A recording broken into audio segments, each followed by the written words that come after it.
Om Jnanatimirandhasya Jnananjana Shalakaya Chakshurunmilitam Yena Tasmai Shri Gurave Namaha. Varnasrama, is it suitable for, favorable for the practice of bhakti or not? It's a controversial question in several ways. One reason is because the Varnashram system is often misunderstood to be the caste system. So that sometimes even our own devotees, they say, well, what do we bring the caste system for? But we should clearly understand that when we're talking about Brahmanas, Kshatriyas, Vaishyas and Shudras in the context of Daiva Varnashram, we're talking about Brahmanas, Kshatriyas, Vaishyas and Shudras by guna and karma. Chatur Varnyam Maya Shrishtam Guna Karma Vibhagashaha. As Lord Krishna says in Bhagavad Gita, that he has created these four varnas according to people's quality and what they actually do. So someone may say, I am a Brahmana, but if they're breaking bricks for construction, making roads or whatever, you probably don't have that in Andhra Pradesh because there are plenty of rocks, but in some parts of India where there are no natural rocks occurring, but there's plenty of clay, bricks are made and then broken and used for making the roads and like that. So if someone's breaking bricks as a means of livelihood, then they may say, I'm Brahmin, but by activity they're Shudra. And for that matter, if someone's working in any company, they're also being employed, they're a Shudra. So Srila Prabhupada wanted to make this division of society based on guna and karma. Yasya yal lakshanam proktam pungso ibana bhivyanjakam yat anyatrapi drisheta tatvinir desha. What is it? Lost the last word. Narad Muni describing Tattenaiva Vinirtishet. He described to Yudhishthira Maharaj the four varnas and ashrams, and from this verse, Yasya yal lakshanam proktam, it's understood that generally it will be by birth, but yad anyatrapi dirsheta, if from someone elsewhere, anyatra, from another situation, who has the yasya yal lakshanam proktam, all these symptoms that I mentioned, pungso varna bhivyanjakam, that people, they are in different varnas, they are characteristics according to different varnas, but if anyone has elsewhere, they're not born in one particular varna, but they have the qualities of that varna, they should be understood as such.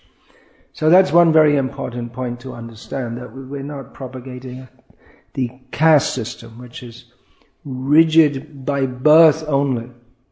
We're not propagating that, although birth will be a factor, which is probably one reason why in democratic India, in which there have been endeavors by quota systems, etc.,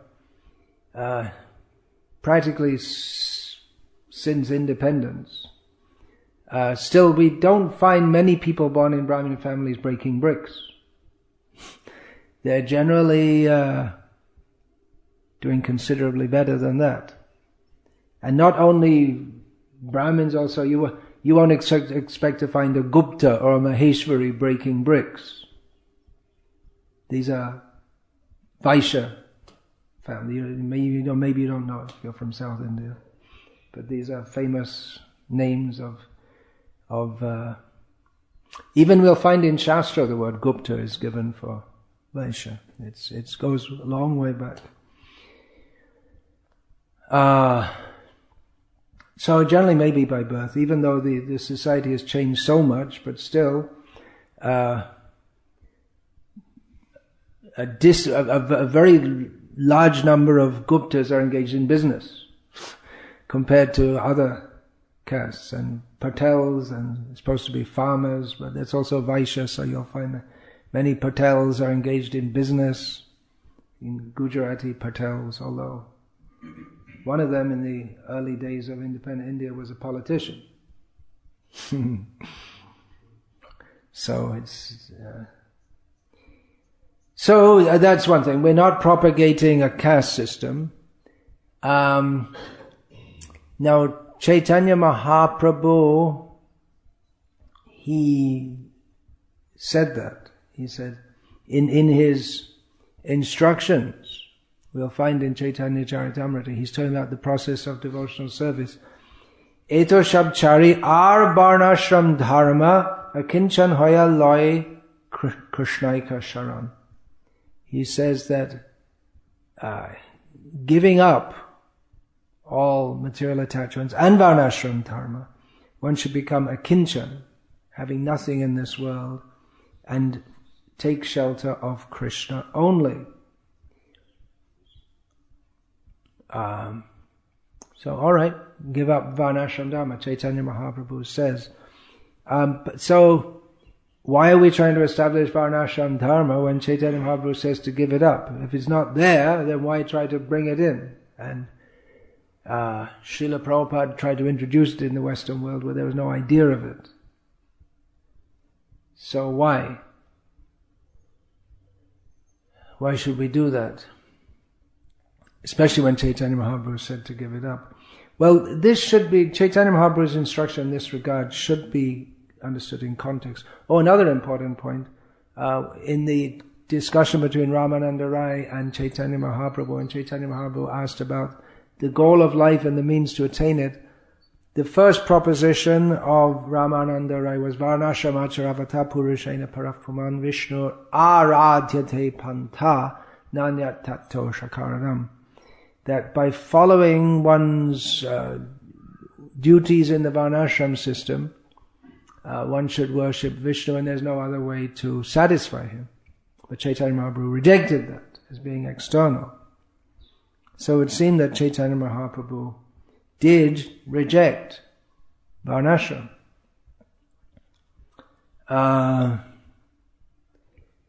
So then some Vaishnavas within the Gaura Sampradaya will criticize that why are you trying to bring it in when Chaitanya Mahaprabhu said to give it up.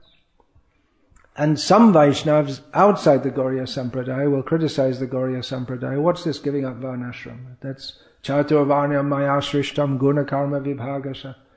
That's given, and you see that's stated in Shastra. The Supreme Lord should be worshipped via Varnashram. So all these things should be understood very carefully.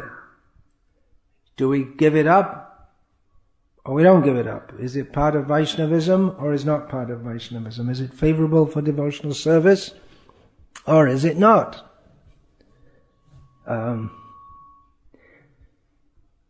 Now, in that conversation with Ramananda Rai, Chaitanya Mahaprabhu accepted Ramananda Rai's proposition, sthane stita, shruti-gatang tanuvang manobhi, that you stay in your position and engage in devotional service. And stay in your position means to stay in your position in Varnashram. What else does it mean? In the context of the society that Brahma spoke about, that Brahma was speaking, this verse was spoken by Brahma to Krishna, and in the context of the society in which Chaitanya Mahaprabhu and Ramananda Rai lived. Even though a Varnashram society was having many difficulties at that time, not in that area because it was still under a Hindu king, but in Chaitanya Mahaprabhu's birthplace, or appearance place, that was dominated by Muslims. So They couldn't practice Varnashram in the same way that they could previously, because the kings in India prior to Muslim invasion, they understood their role, and everyone else understood their role within Varnashram as a representative of the Supreme Lord. But the Muslims, they didn't. They didn't want to be part of that, although the Hindus, it seems, also related to them like that. That's why when Sanatana Goswami was just retired without giving notice, he just retired from the service of Nawab Hussain Shah, he had a group of brahmanas, he'd engaged them to recite Srimad Bhagavatam. So the Nawab came in angrily and they all stood up to respect him. Also we find when the same Nawab, when Chaitanya Mahaprabhu came to his area, that he discussed with one of his ministers, Keshava Chatri, and he asked him, what do you think about this Chaitanya? Because he thought it was maybe a threat. There's thousands of people, all Hindus, marching on his capital. They were following Chaitanya Mahaprabhu. And Keshava Chatri said that, no, it was Keshava Chatri who said that, no, it's not that many people, don't worry, it's just a few people. But Rupa Goswami, he said that, well, actually, he's the Supreme Personality of Godhead, the one who made you a king. By his blessing, you are the king, he's coming. And he said, but you don't have to ask me, you can just see your own heart, because you're a representative of the Supreme Lord. So you should know. So it was accepted, even though the Nawab was a cow killer of cows and Brahmins, and Krishna is Namo Brahmanya Devaya Go Brahmana Hita. He's Go Brahmana Hitikari. He's the one who wants to benefit the cows and the Brahmanas, but this Muslim king was, or Nawab, as he was killing is their hobby, killing cows and Brahmanas, but they related to him anyway, in that, what other way could they do? So, is Varnashram intrinsic to, or extrinsic to, or antithetical to pure devotional service? Well, it is intrinsic to karma yoga, which is not necessarily pure devotional service.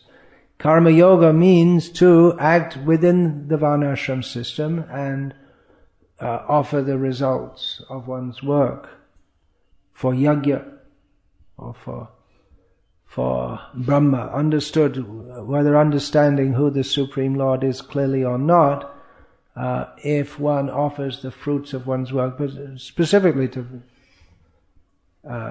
offering in yajna, then that is a part of the karma. Karma and Varnashram are inextricably mixed.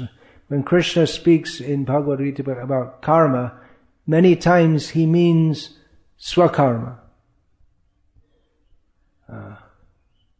Niyatam kuru karma tvam. Always do your work.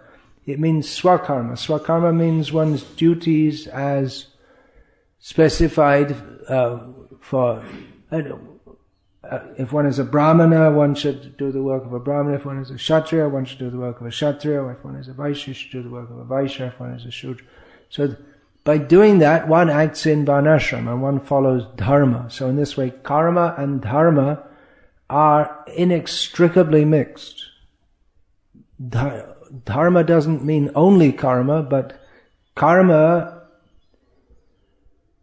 that is inseparable from dharma. And just to perform one's work, that also means to perform dharma within the Varnashram system, especially one is conscious of that. But to perform one's work faithfully and to do it properly according to one's duty, that in itself is punya karma. even if one doesn't do anything else, any special activities for punya, just by doing that. And it works out that in the Vedic society with the king at the top of the administrative order, then the results of the society, the wealth that is produced from the work of the Vaishyas and Shudras, that is organized by the kings, the Kshatriyas. They organize big sacrifices in which the Brahmanas are engaged. So the whole society is engaged in yajna. So it all gets offered to Vishnu. Their work gets offered to Vishnu in this way. This is not necessary for pure devotional service, in which the essence is Shravanam Kirtanam Vishnu. As Chaitanya Mahaprabhu is recorded as saying, when he went to Udupi and when he asked the Tattvavadi or Madhva Sampradaya Acharya about sadhya sadhana, what is the goal of life and how to attain it, then the Madhva Sampradaya Acharya said, well, Varnashram, follow your Varnashram duties and worship Krishna. And Chaitanya Mahaprabhu said, come on, that's not, you don't know what you're talking about. It's Shravan Kirtan. That's the essence, not following one's duties. So,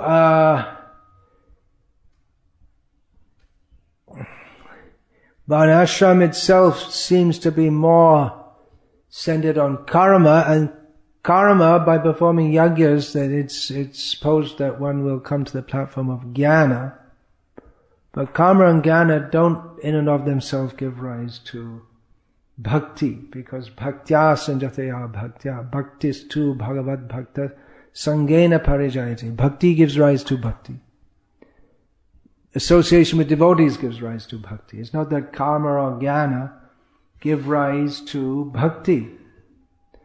On the other hand, dharmasvanushtita pungsang vishvaksena katasri atna padiyadiyadiratim shrama evahi kevalam. One who is situated in his varnashram dharma position, all his karma and all his karmas are useless unless one gains a taste for hearing about Krishna. So that suggests that one should be situated in one's varnashram position and hear about Krishna.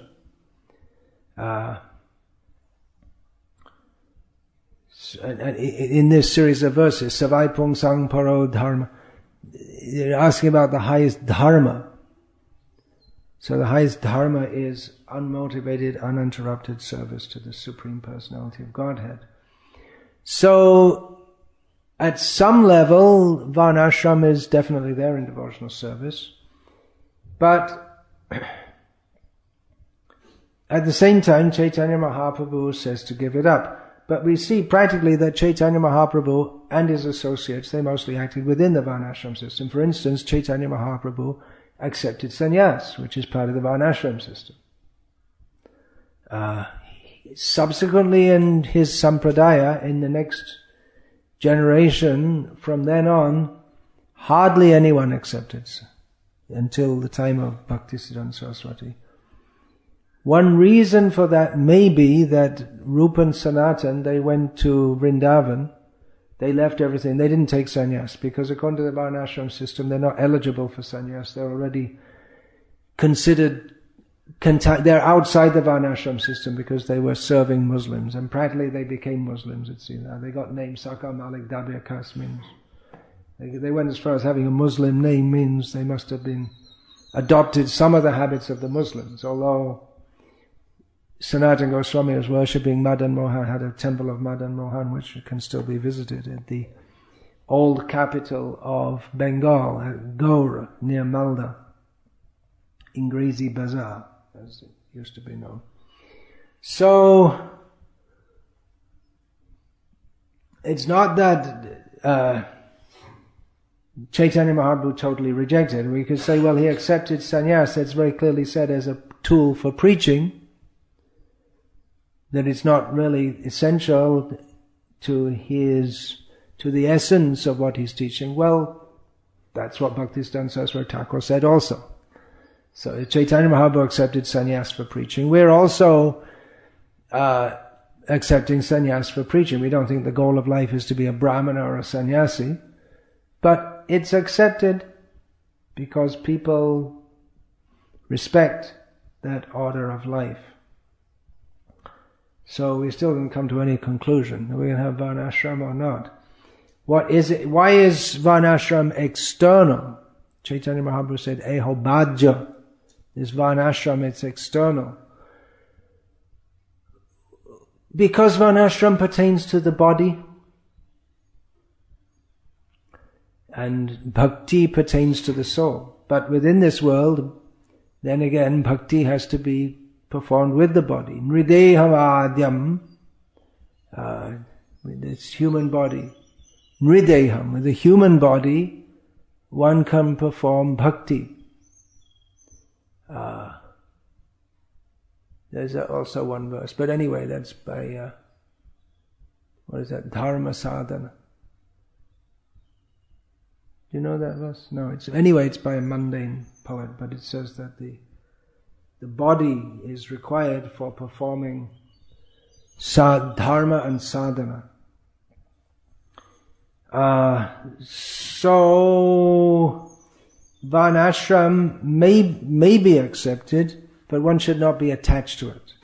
When Chaitanya Mahaprabhu said, Etashab chari arvarnashram dharma akinchan hoya loy Krishnaika sharan, he's talking about the position of an akinchan devotee.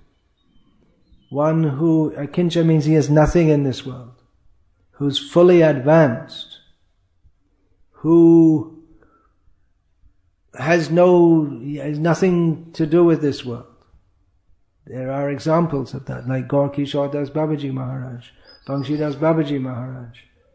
They were completely detached from this world.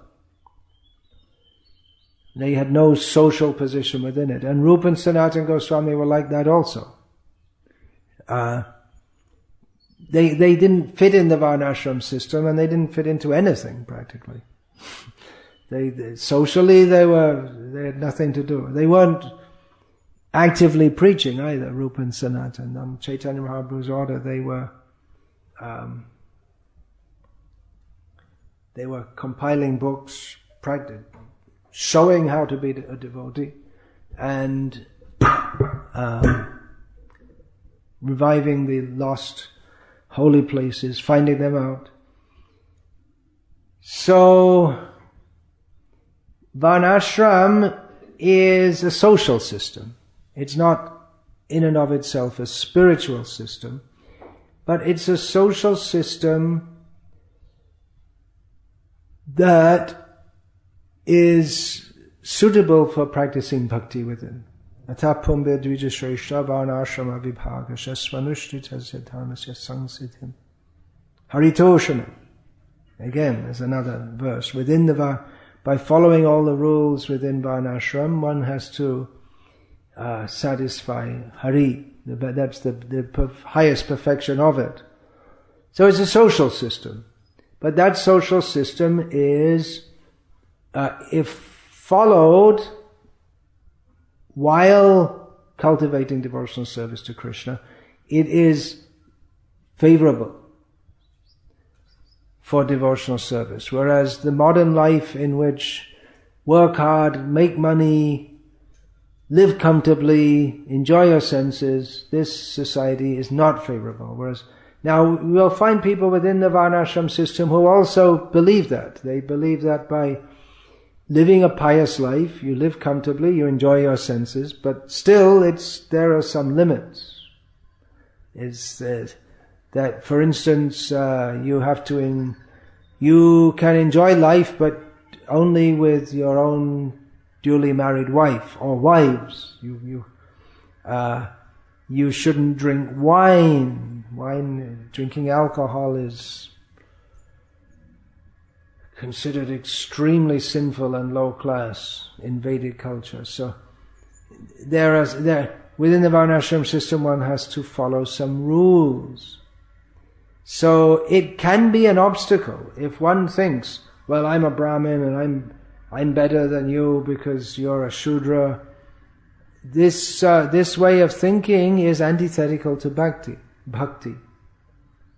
Even if one thinks, I'm a male and I'm superior to this female, that is antithetical to bhakti.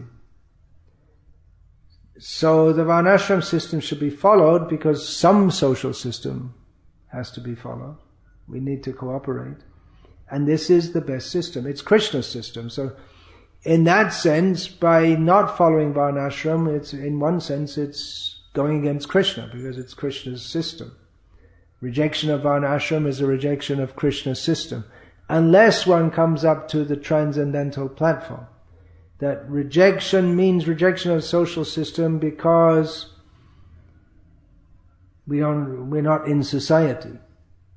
Or another way, if there's a fully Vaishnava society, there may be, Varnashram may not be necessary also. If everyone's a pure Paramahamsa, like in Satya Yoga, then there's no need of any social system because people were living in the forest and they weren't fighting with each other or making political parties or any such thing. They weren't making a campaign to have Telangana separate from Andhra Pradesh or any such thing. And so the social system wasn't needed. It was functionable anarchy. Anarchy is possible if everyone's a Paramahamsa. Otherwise it doesn't work. So if everyone's a pure Vaishnava, we may not need a social system. But in Kali Yoga we do, because people taking devotion to devotional service are mostly not Paramahamsas. Just in case you hadn't noticed. Maybe it's because I'm fault finding, but some social system is required. And we're not ready just to live on the leaves that fall from the trees and things like this. So we have to grow some food, and then there has to be some organization to do that. So some social system is needed. So there's Krishna's social system, but among devotees, we don't think of someone may be designated as a Brahmana, someone as a Vaishya, someone as a Shudra, someone as a Kshatriya, whatever. But we don't think of them primarily in terms of their Varnashram system. We think of them as a Vaishnava. And it may be that one is Shudra by activity and inclination, but is more advanced spiritually than someone who is Brahminical by inclination. Now generally, Brahminical inclination means an inclination toward Vairagya and Vidya, the detachment and knowledge. Whereas the Shudra, it's generally expected that they'll be more sensuous. But it may be in Vaishnava society that someone who has the mentality of a Shudra is more advanced than someone who's very philosophical and just to give an example. One of the greatest, recognized by Srila Prabhupada himself, one of the greatest disciples of Srila Prabhupada was Jayananda Prabhu, who everyone recognized he was a great devotee, including Srila Prabhupada. He rarely gave classes. He mostly was working, taking out the garbage. He loved to build rath carts. He loved prasadam. He loved Harinam. These were his three great things. For Harinam, prasadam, and hard work for Krishna. And he had a very warm personality. He was really dhira janapriya.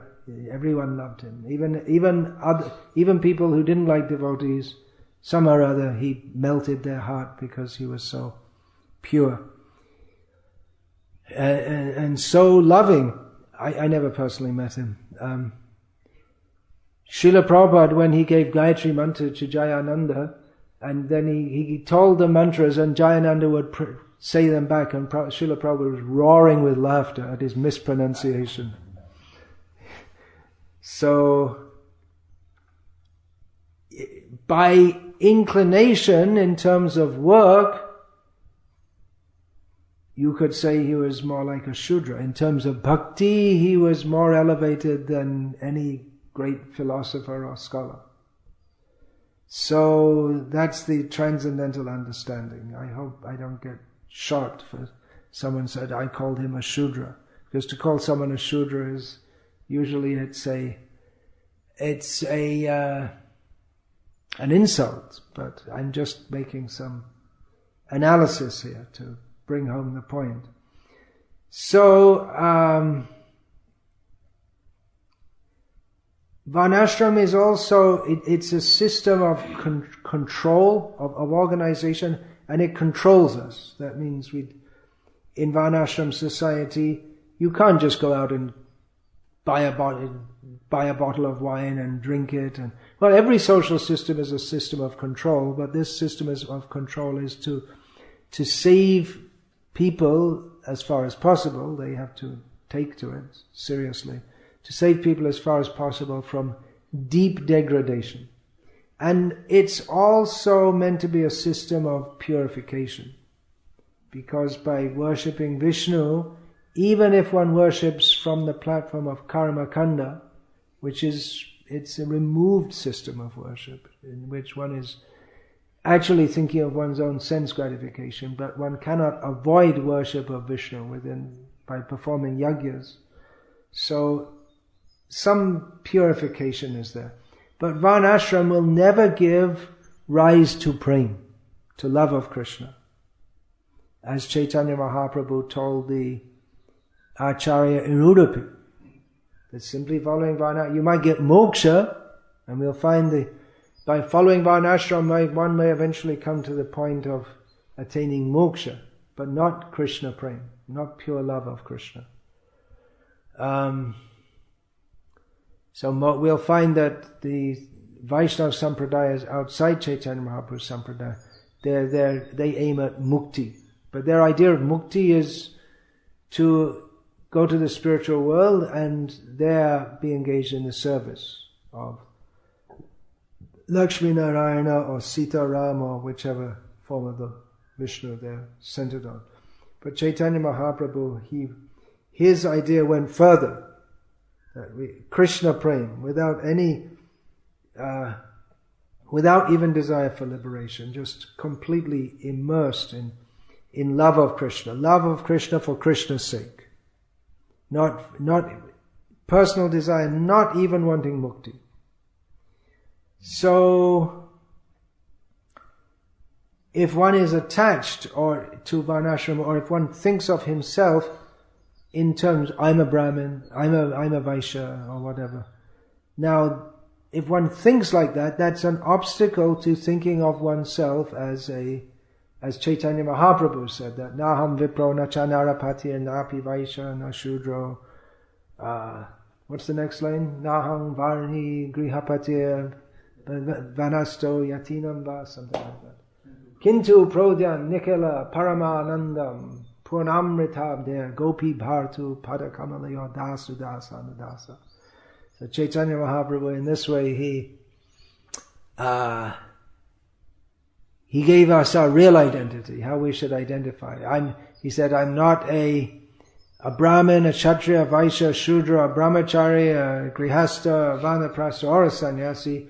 I identify myself as the servant of the servant, and by this we can understand servant of the servant of the servant of the servant of the servant of the husband, or the protector of the gopis of Vrindavan, who is all blissful.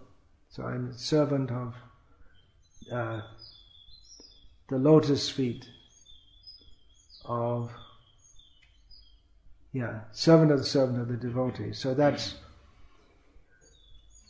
is our identity. There's a whole class of Gauriya Babajis, beginning with, well, they're called Babajis, although I don't know exactly where the term. Baba means father, so they're called like that. And I suppose they look to Rupa Goswami as their prototype. But there are problems with that, because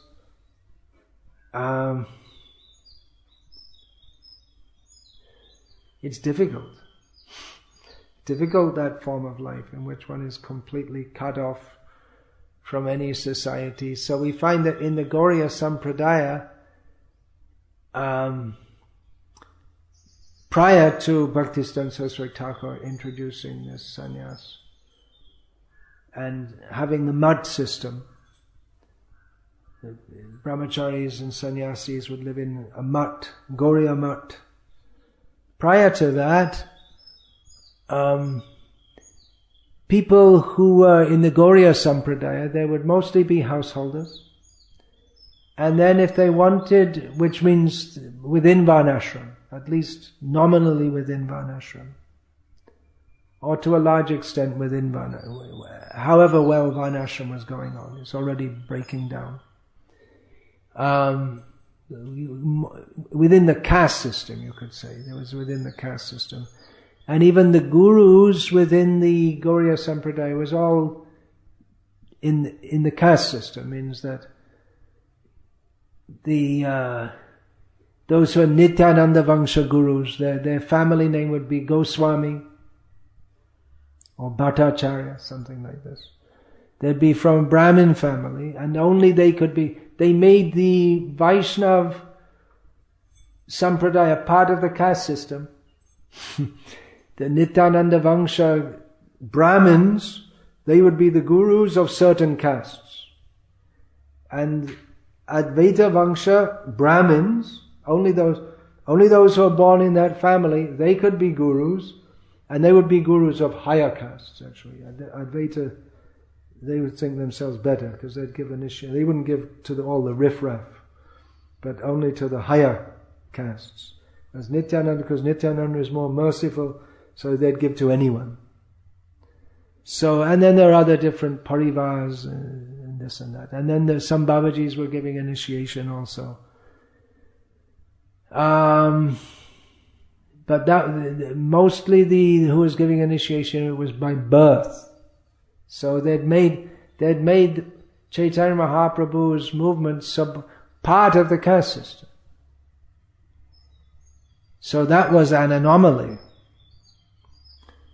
Now people, they'd be householders, and then if they wanted to go for renunciation, then they'd have to become a Babaji. And it's tough to go from being one day a householder to the next day completely renounced. It's tough for anyone. And young men who wanted to take to spiritual life, then they could only be a Babaji, which was, if they wanted to take to it on a full-time basis. And it was very austere. And we are supposed to be very austere, but then there are often problems with that also, which young men, they couldn't maintain, and then they would have widows. When the British stopped the system of burning widows, sati system, which was apparently, it was everywhere in India, but it seems it was especially prominent in Bengal. So then you had all these widows, often young widows, and you had all these Babajis, and, well, you can do the arithmetic. A plus B equals babies.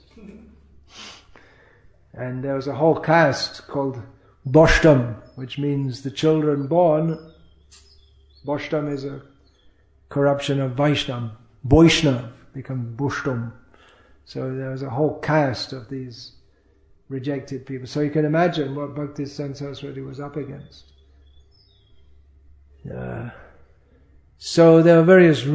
Now it wasn't that every guru was corrupt and this and that, but many, you will find in Nityananda Vangsha, there were Goswamis by name.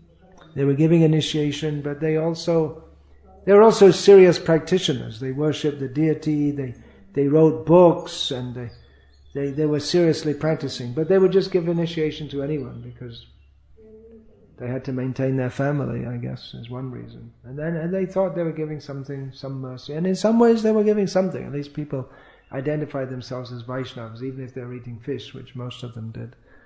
But they identified themselves as Vaishnavas, and they had a tendency to chant the holy name, whereas if they were Shaktas, Bengal society at that time was very strongly split into Vaishnavas and Shaktas. Shaktas means they worship in Durga, or more commonly in Bengal, Durga in her form as Kali. So the people who were Vaishnava, anyway, it was a turmoil situation, where the political situation was also full of turmoil, and the economic situation was full of turmoil, where the British making the jute industry and indigo industry and converting lands and moving people to be the workers and making factories in Calcutta, and people coming from the village to work in the factory. It was a very turbulent, the whole later 19th century, and it was a very turbulent situation. There was a lot of change in Bengal, and then we had the Karta Bhajas, was a whole sect came out of that, in which they rejected the whole Vaishnav religion as just being a bunch of cheaters, and made their own strange, well, it seems to us strange, kind of religion influenced by bowels and fakirs and all this kind of thing. So in this, and then there was all this British influence, where the people who from higher families, they went to British schools, English language education schools, and there they got taught that in science and rational thinking, as if rational thinking had never been there in Indian culture. But, well, it was that most people didn't know about it, and the British, they didn't want to know about it. The British, who were in a colonial, patronizing mood. And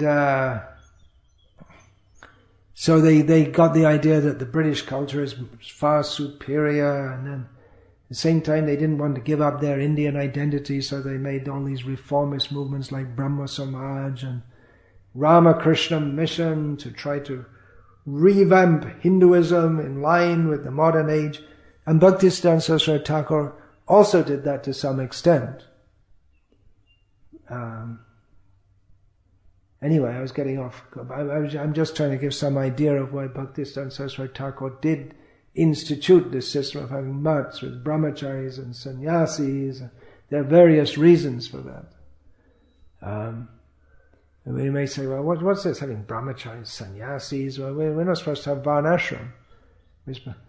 But the attempt to go beyond varnashram when one is not ready for that led to fall down. So, in many cases, it led to people, they couldn't come up to the standard. And in the name of going beyond varnashram, there was much iniquity being fostered, so that people thought that to become a Babaji, well, pretty good. It's good for sense gratification. So, Bhaktisiddhanta Saraswati Thakur wanted to show that Krishna consciousness is very respectable. So he made mats in which there's high standard, high standard of renunciation, dedication.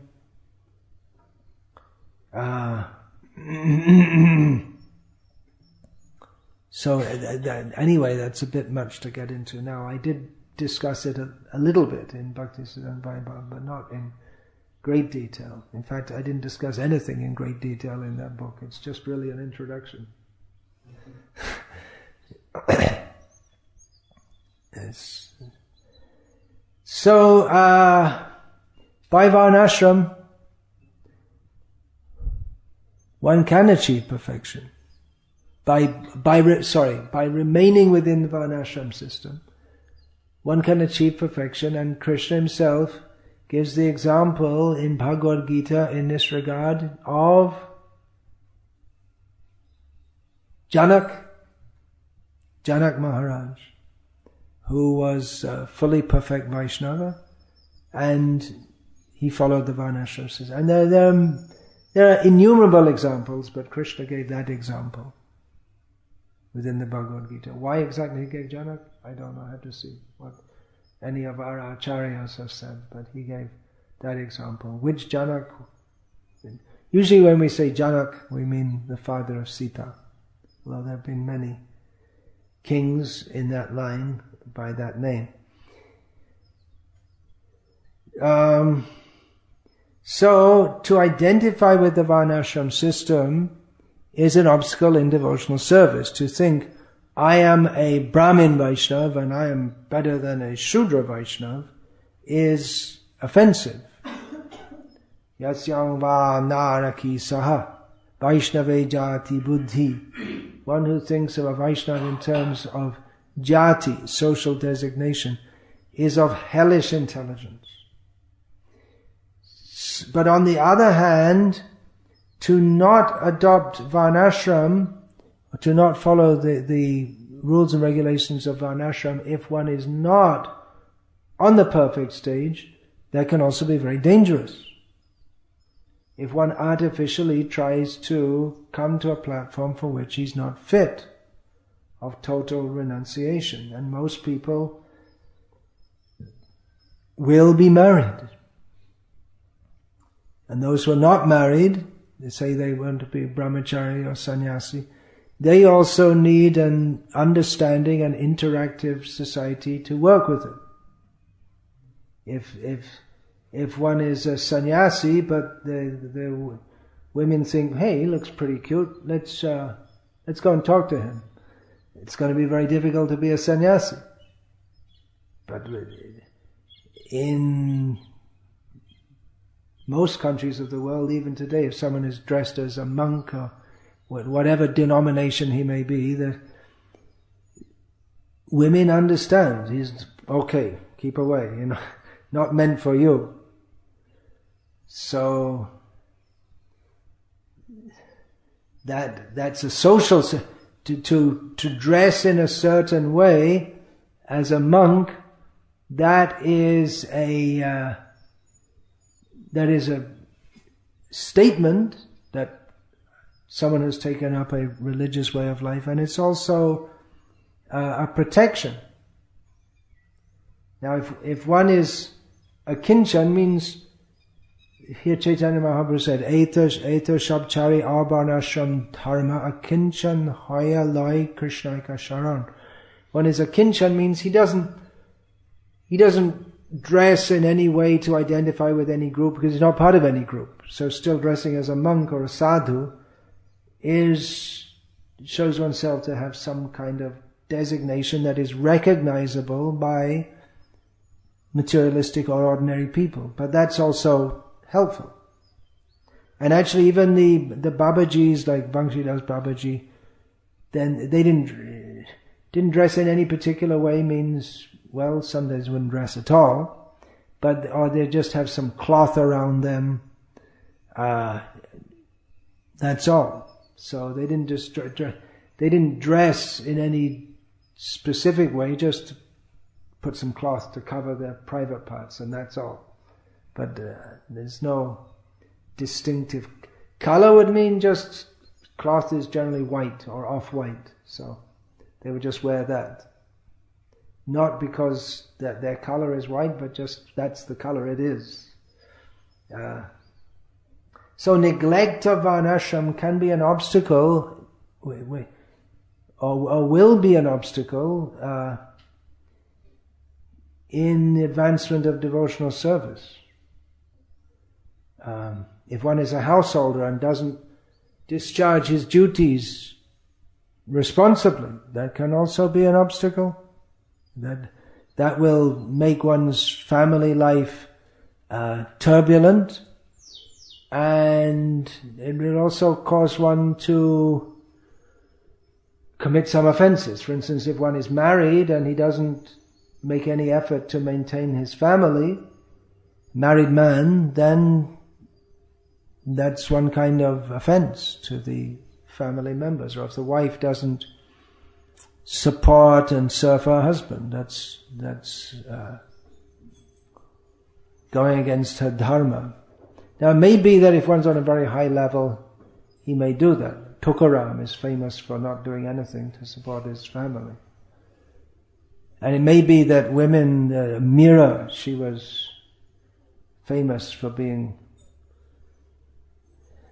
not at all interested in family life.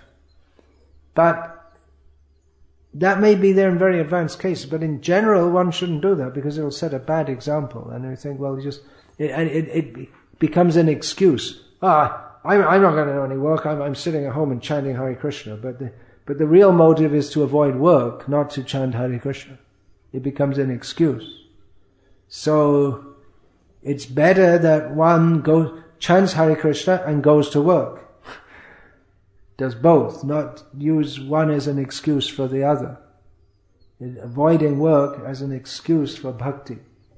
So the example is there, Janak. He worshipped the Lord and he performed all his duties as a king very nicely.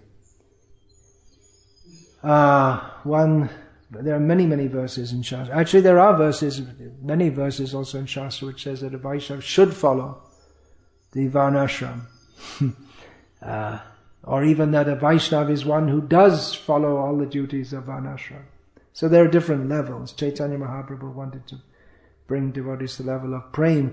Here's a verse from Srimad Bhagavatam, which is relevant in this regard. Tavat karmani kurvita nanir vidyeta yavata matkata shravanado vashradha yavanna jayate. As long as one is still maintaining desires, material desires, and has not awakened a taste in bhakti for hearing and chanting, then one should act according to the Vedic injunctions. In other words, as long as we're not fully absorbed in Krishna prema, we're still liable to be in Maya. So we'd better follow the rules and regulations which are there to help us falling very deeply into Maya. So even if we do have a taste for hearing and chanting about Krishna, if we're not fully there, if we're not fully safe, we'd better follow some rules. Just like I think we can all experience that we all rise early. I mean, most of us here present. We rise early every morning. We have Mangalarti, chanting japa, all these things. If for some reason, whatever it may be, for a few days we don't do that, then we feel the difference. It may be due to sickness or a lot of travel. Might be in Maya. Well, we shouldn't do that. Even if we're feeling, I don't want to do it, we should do it anyway. That's what sadhana bhakti means. Vaidhi sadhana bhakti. Vaidhi means following the rule. Don't want to get up anyway. And do it. Because if we don't, we feel how our consciousness becomes weakened. And we become more prone to the pushings of Maya. Now, following Vaidhi sadhana and the vidhi of the Varnashram system, it's not exactly the same thing, although the two things, they intermingle and coalesce. But the same system applies. If we don't follow, then we become weak. We become open to danger.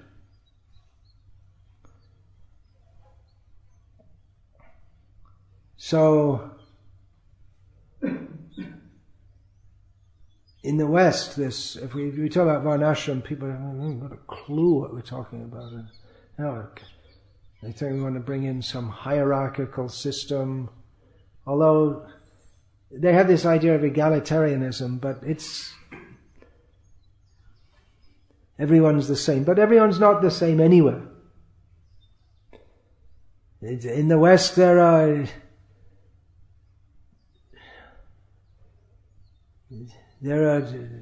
hierarchy also.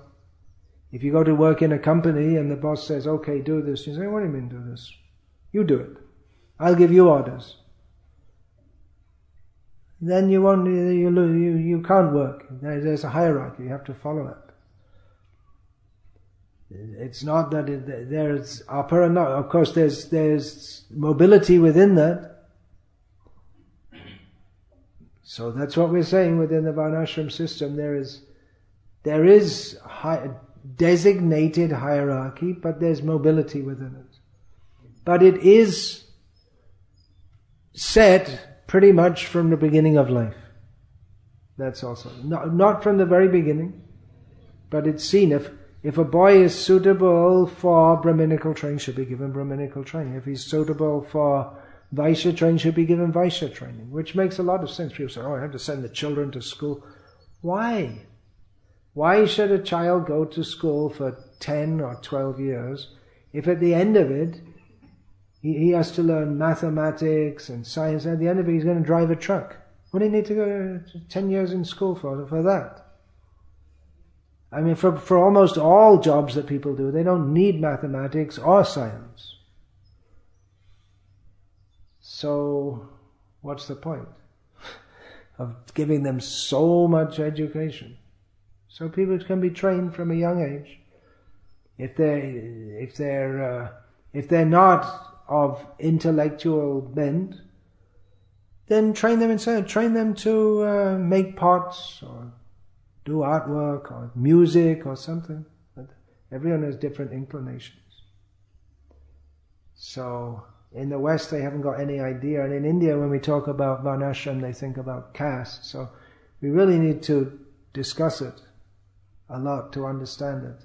And then among Vaishnavas they say, oh, you Gauryas, you're against Varnashram. Why are you giving it up? And within the Gauriya Sampradaya they'll say to us, why are you taking it up? So we need to understand all these points clearly.